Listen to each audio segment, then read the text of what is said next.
It's the podcast guy. Sutton United Talk Time on podcast. It's the Sutton Podcast. And there it is! Sutton United of the GM Vauxhall Conference have put out First Division Coventry City, winners of the FA Cup themselves less than 2 years ago.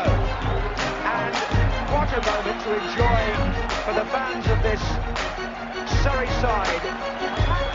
They've had their moments before, but never one like this. But the whistle goes now. Delight for Sutton United. Sutton United, the National League, are through to the last 16 of the FA Cup. No longer English football's perennial non-league club.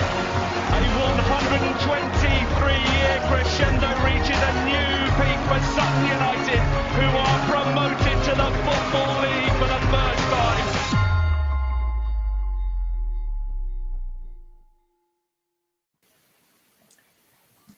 Hello and welcome to Sutton United Talk Time on podcast. It's the midweek social, early, but it's midweek, so we're going to go with it. And joining me today, I have got Claire coming back. Hello, Claire. How are you? Hello. I'm good, thank you. How are you? Very well, thank you. And coming back again, but this time I can see him, although we didn't recognise him. It's Joe. Hello, Joe. How are you? Hello, I'm good. How are you folks, all right? Very good, thank you. So, first of all, people can't see it, but you guys saw my face because that "Hey, it's the podcast" guy is never getting old. I don't care how many times I play it. It is literally never getting old. And the fact that he messaged me back with the voice recording after I said it's going to annoy so many people, please do it, it makes it even better. So, Always one for a tap-in. oh, yeah.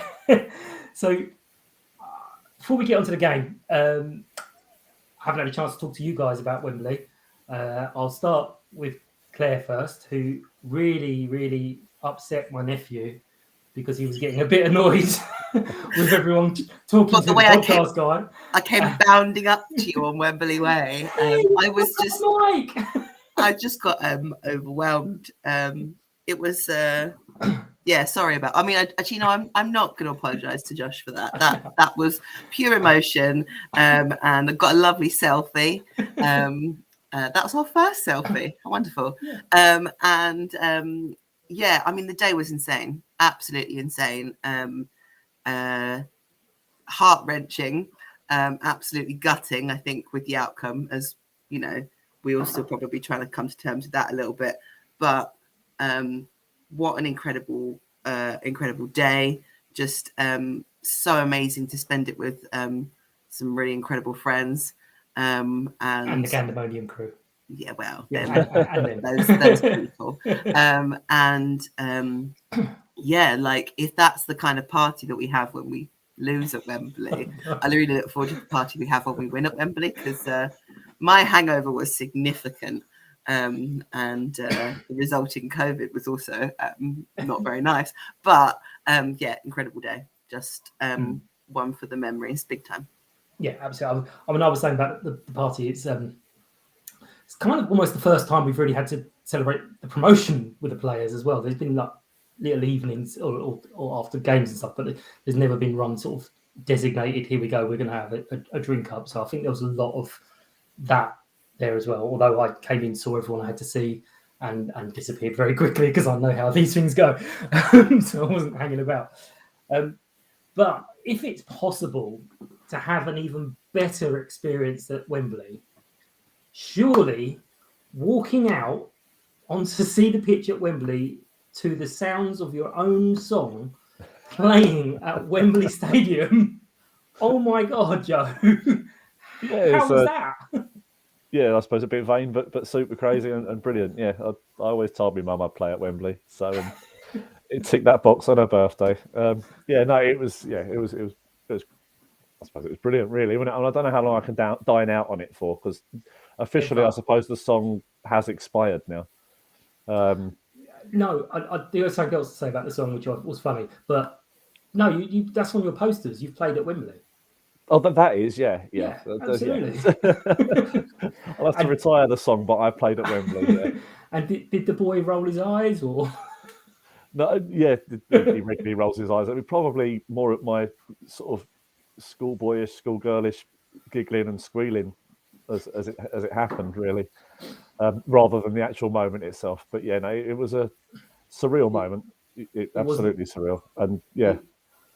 And thankfully, other people captured it better than I did. So I do have a decent recording for spreadsheet. Well, I do have a recording, but there's me giggling and squealing like a schoolboy as well. So it wasn't even my song. So, but the video I sent you, I wanted to use as my memories of the day, and I sent that video. Great.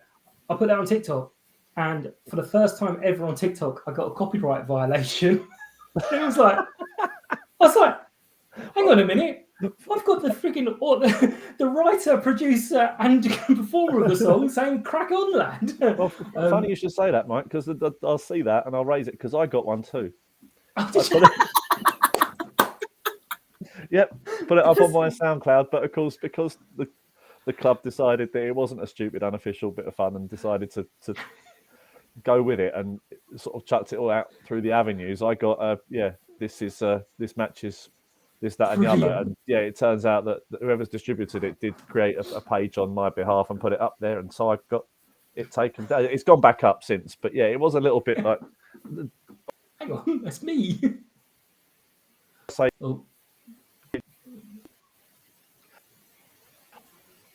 Just lost you there, Joe. Sorry. The message you have to.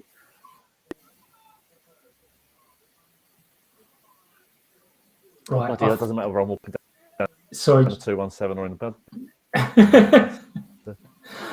bed. Right, we missed a little bit of that, but I love that. I did. Yeah, we got you. I've had a question come in. Not even allowed to talk about it now. Is that what it is? That's the technology. I have got Alan asking how many copies did we sell? Do we know yet? No idea at all. I know that on my SoundCloud before I violated all the copyright laws, it had about 12. God knows. I mean, I think in terms of PRS and all that kind of stuff, and if there's any money to be had, obviously it goes to the club's charity. I think that comes out in about 6 months. They tend to issue some sort of check, but generally not for less than 20 quid or something like that because it costs more than that. Yeah. So let's hope it done £21, eh? Yeah, exactly. £20 59 would be. But yeah, brilliant day, brilliant memories. I mean, the only thing was on there was Papa J, but we'll play it again, don't worry, in a couple of games, hopefully, because that leads me on to what a brilliant Easter. What a way to bounce back, eh? I mean, beautiful, yeah. I did joke around saying I didn't think it would be a great game against Newport because I was like, well, we've kind of reached maximum crowd at the moment, so we don't want to have too many extra hangers on.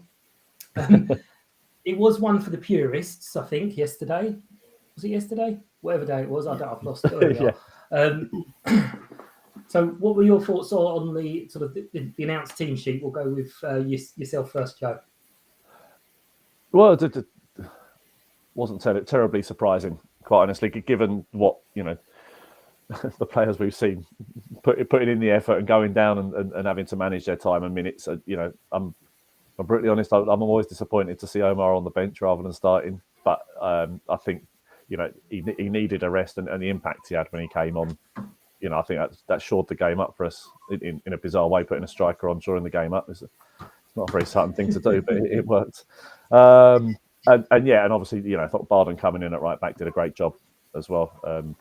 He always does, doesn't he? But you forget, I think we take it for granted sometimes exactly what he can do. I thought the lineup was expected. And I thought like you say, it was one for the purists. We ground it out. I think, Louis John's trickery off the goal post is to be admired. Is that one word for it? I was going to say about Barden. Go on. Yeah. I was going to say about Barden. There was like a 5-10 minute spell. I was sitting there thinking, I swear Dino doesn't like him because he's launched the ball at him a couple times, really launched it, and he's like, "Whoa, what am I doing with this?" But Claire, what were your thoughts ahead of the game? What I was So I think probably to say I was slightly worried would have been, me erring on the side of my pessimism. Riding high from Friday kind of was a bit like, well, we're not going to see that again. It's either going to be like, one really, really dull game or something that's really, really tasty where we, an absolute goal thriller where we just keep fighting backwards and forwards at each other. Sadly, it was the dull game, but definitely one for the purists is the way to put it. That near own goal calamity was quite frankly just mind blowing, and I think my heart was in my mouth. How I managed to get away with that. Things like that this season have been a couple of close calls. Wasn't the most exciting game of football to watch. Felt sorry for my mate Nick. Came to her second ever Sutton game, her first trip to GGL, and I'd said to her, "If we don't win, you're not allowed to come back." We'll chalk Wembley up as something completely different. But if we don't win this one, you're not coming back. But thankfully for her, Rob's penalty secured that one, but it wasn't the most exciting game of football, and a bit scrappy in places. I thought some of their tactics I thought were quite interesting. Same as I had my brother-in-law and my nephews came with us, sort of a follow-on from Wembley, and they've just been sitting analysing and poring over the Chelsea Crystal Palace semi-final the day before. And I was like, come on, watch some real football. They did worry because I think Josh hasn't seen us win this season. I think he's seen a couple of draws, but he hasn't seen us win. So he was a little bit worried at one stage and was thinking he might leave. But then, once we scored, apart from, as the club has tweeted, Louis' pinpoint pass off the post to them. Second half, there wasn't a huge amount of pressure. First half, Dean had to make a couple of cracking saves. But second half, I don't. For the pressure they had, I don't remember a great number of chances. I don't think there were masses. I think there might have been one or two moments where it got a bit tasty in front of goal. But Dino didn't have to make any big saves, I don't think. But no, I was worried every time they had a throw-in. I have to say that was huge, something else, wasn't it? Yeah, arrowed. I'm glad he got called for a touch, doesn't it? Yeah, I'm glad he got called for a foul throw. It was a foul throw every single time. Yeah, because it's like, come on, there's no way it can travel like that as a normal throw. But I can't even get my hand up behind my shoulder, let alone take a foul. What do I know? You've kind of mentioned one of the men I want to talk about, but firstly, David. He's a thorn in their side, isn't he? He was. They were looking forward to seeing him, but it was just tiny half centimetre or so off with the ball just not coming right to him, the ball being a little bit too far ahead of him, him beating three people, then almost tripping over the ball. Brilliant. He absolutely won the penalty. Was, as you say, falling the side of an outlet. It was just that little bit. It could. On another day, that game, he could have absolutely terrorised them. I think, funnily enough, it might have helped him win the penalty. I know that sounds stupid, but I think if he'd have kept the ball with him rather than leave it behind and have to go back a bit, he might have found himself in free flow. Without wishing to sound rude about it, how do you plan for a man without a plan, kind of thing, True, very, very true.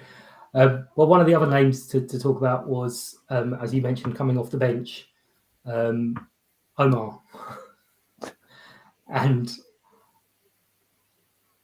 I was convinced he was booked. He was going to be booked for that. It was a brilliant tackle, but I was convinced because it's Omar, he's going to be booked. But what a run and tackle back! Incredible. You're watching it from almost in front of me, Joe. And it was a little bit just down the side, and Claire, you're a little bit to the right. But we had a great view of that. That was just an amazing run. Was it 50 yards? I don't know. Yeah, something like that. Yeah. And would love the guy anyway. I thought we could see him warming up for about 20 minutes, thinking he's going to get on soon. And then yeah, I think Ben actually got stripped off before him, and you think, no, they're holding him back, but obviously Cloudy did. Yeah, no, I actually said, because the brother-in-law was saying, why wasn't he brought on earlier? And I said, well, it's one of those things that they do switch with each other, and one of them just batters the team for sort of 70 minutes, and the other one comes on to with fresh legs and batter the team for the next 20 or so.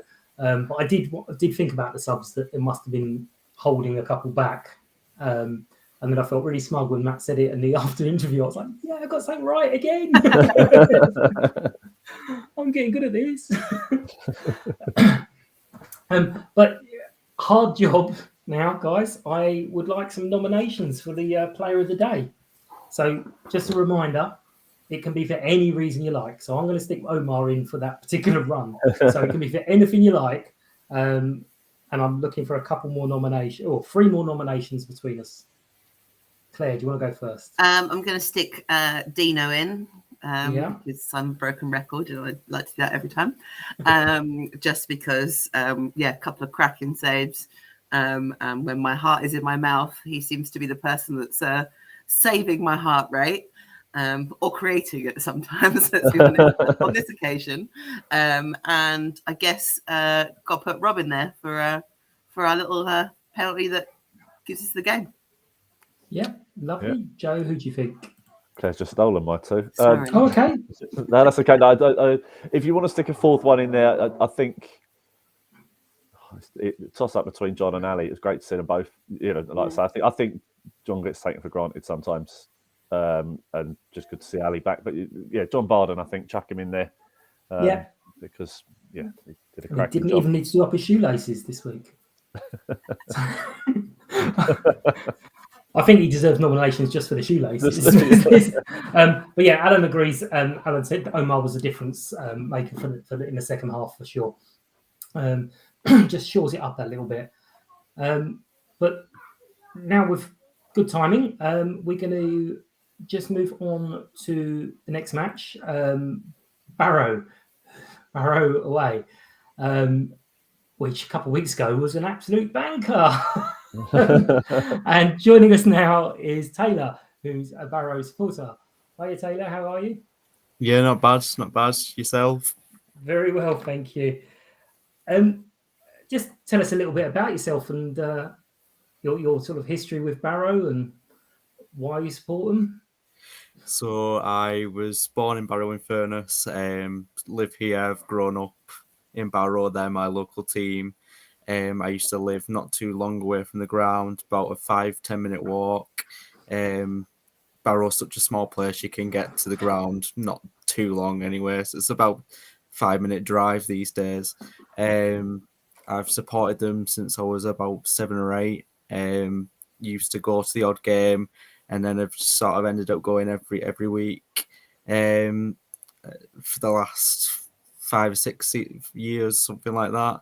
And I've just that's how it's been. I just absolutely love it. It's been being a Barrow fan. It is very difficult. It's not the easiest. We have our ups and downs, especially this season.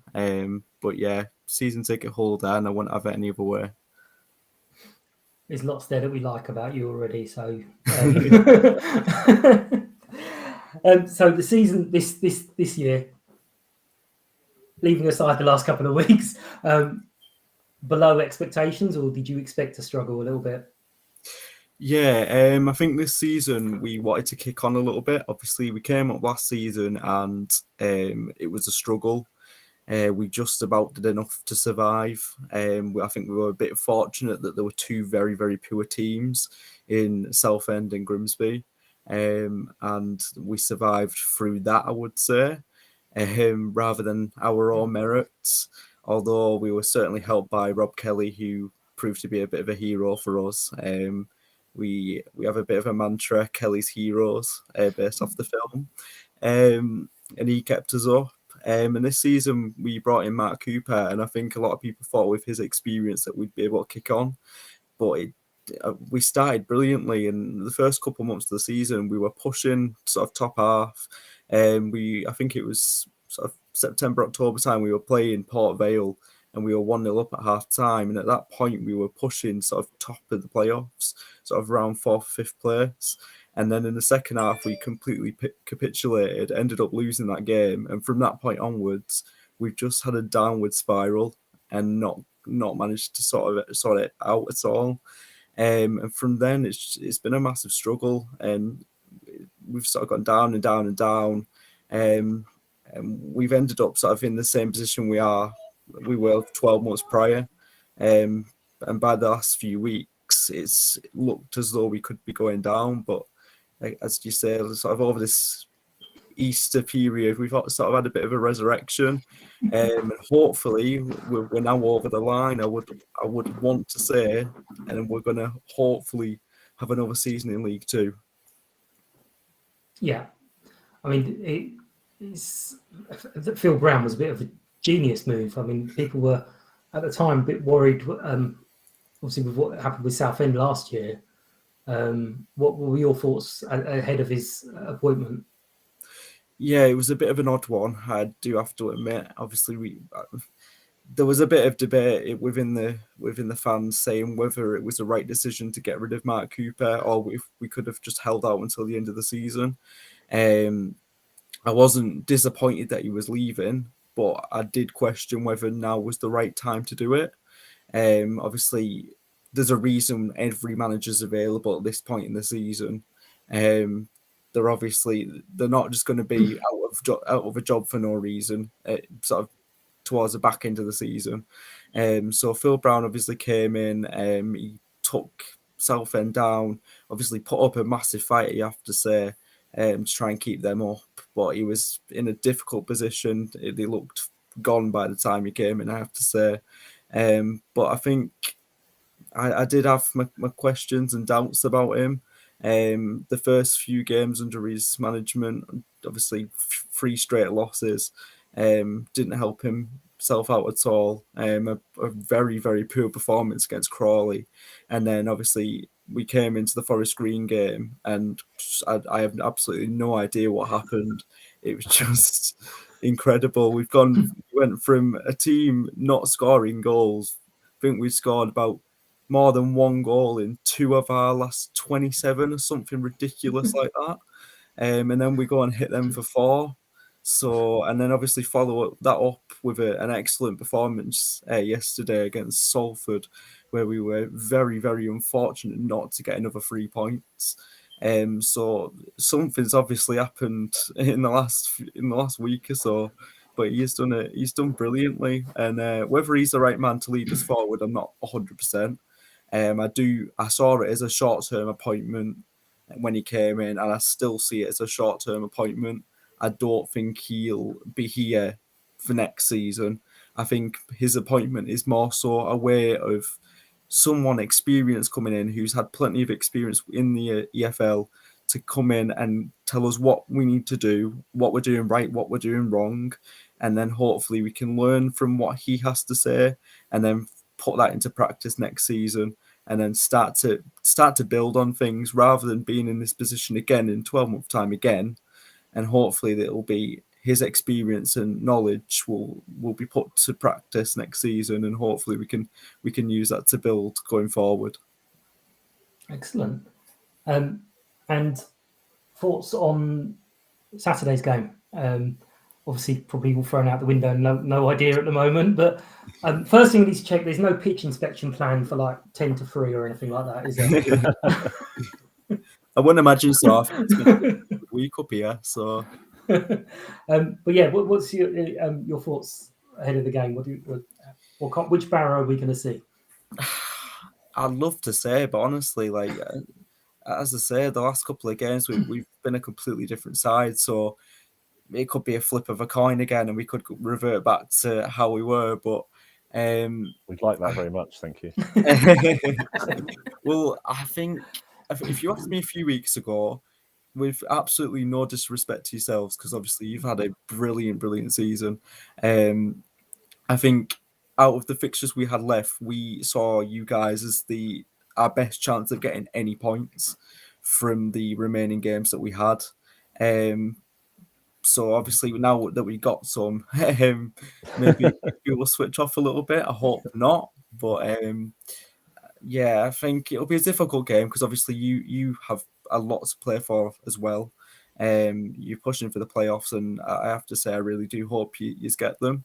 It'd be a fantastic achievement if you guys can manage it. I think I had a really good conversation with some Sutton fans not too long before the end of the 2019-20 season when the pandemic first hit. Just before that was our last away game before the season ended up finishing, and there was a very honest conversation I had with some of your fans about how the money was being put into the club, how you work with what you have got. You haven't got too much, but you just work with what you've got.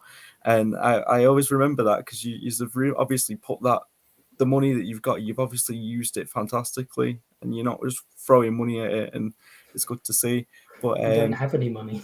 A tenner in the bank. Yeah, you'll hear the new favourite chant is "We're going up with a tenner in the bank." But it's a massive game for both of us. I think obviously you'll probably come in as the favourites with your league position and whatnot. But I do think we can get something. The last couple of games have really shown to me that we've turned a corner. And again, as I say, I hope that same team can come out and show that they've got what it takes again. But if we play like we have the last couple of games, then I do fancy our chances to get a result. But I think it'll be a very, very, very tough game. But going off what I've seen from Sutton this season, obviously in the reverse fixture, I think we were very unfortunate not to get something there. I don't think it was your greatest performance, I have to say. But obviously, you are in that position for a reason. You managed to grind out the 3 points. So hopefully, you again don't show up, and then this time, hopefully, we can actually take advantage and end up with more than nothing to show for it. Well, that's actually lead on to the question I was going to ask these guys: which Sutton is going to turn up? Do you reckon, Claire? I think Taylor's hit the nail on the head. To be honest, I think we've both got so much to play for two very different reasons, and we're there thinking that we can try and make some kind of absolute fairy tale happen this season. And yeah, it will. I think it'll be a tough game, especially as you say, if you carry on with the form that you've had over the last week. You can't really argue either way. It could be. I think it's going to be so hard to call. I'm going to sit on the fence firmly, Mike. Sorry. I'd really like to think it will be a really, in a complete opposite of yesterday, a really exciting game to watch, with both of us going, full throttle at it. I hope so anyway, because it's a bloody long way to come for disappointment, quite frankly. It is. I think set pieces are going to be very key. Joe, what are your thoughts? If you'd have asked me yesterday after 6 pints and full of adrenaline, then yeah, we were going to go there and we were going to win every game and go straight up. Because, but yeah, no, with hindsight and clarity, I'll join Claire on the fence. It really could be anything, couldn't it? I still, the romanticist in me still thinks that and I've made the mistake of looking at the remaining fixtures and for the others, and Exeter playing Port Vale and Northampton, and yeah, so yeah, we win and we win the rest of them and we go up, and then I don't have to worry about trying to go to Wembley on Swanage Day. I'm just gonna say, Gab Sutton was saying, "Oh, you guys could possibly even sneak into the autos," and I was like, "Do you know what? I'm not being funny and I'm not being all wonderful, but technically, as of this moment, we could still have the title. All that we need to do is win every game. All the others lose, and a 20-goal swing. That is all we need." Taylor's boys started it for us, gave us the goal swing against Forest Green. They started. Yeah, you're slipping into the realms of fantasy there, Joe. That's all I'm saying. I didn't go there. It was Mike. I just let him. No, listen. I would be. Well, easy to say now. I wouldn't be surprised if it did play out as a draw. But hopefully, for everyone concerned, a more thrilling draw those that we might have seen in the past. Very recent. Yeah, absolutely. Well, I'm going to thank you all for your time. I will leave it there with the thoughts of a dull 0-0 draw, ringing no ears. At least Taylor only has to go 5 minutes up the road, so he's not going to care too much about that. But thank you for your time, for your thoughts. Thank everyone for listening. Hit me up on any of their socials at Sutton Podcast and let me know what you think. So take care, and I've got Sarah and Dan on Sunday, hopefully after the Barrow match. So take care. Thanks a lot, everyone. Cheers. Bye-bye. Thanks, folks. Take care. See ya. Bye.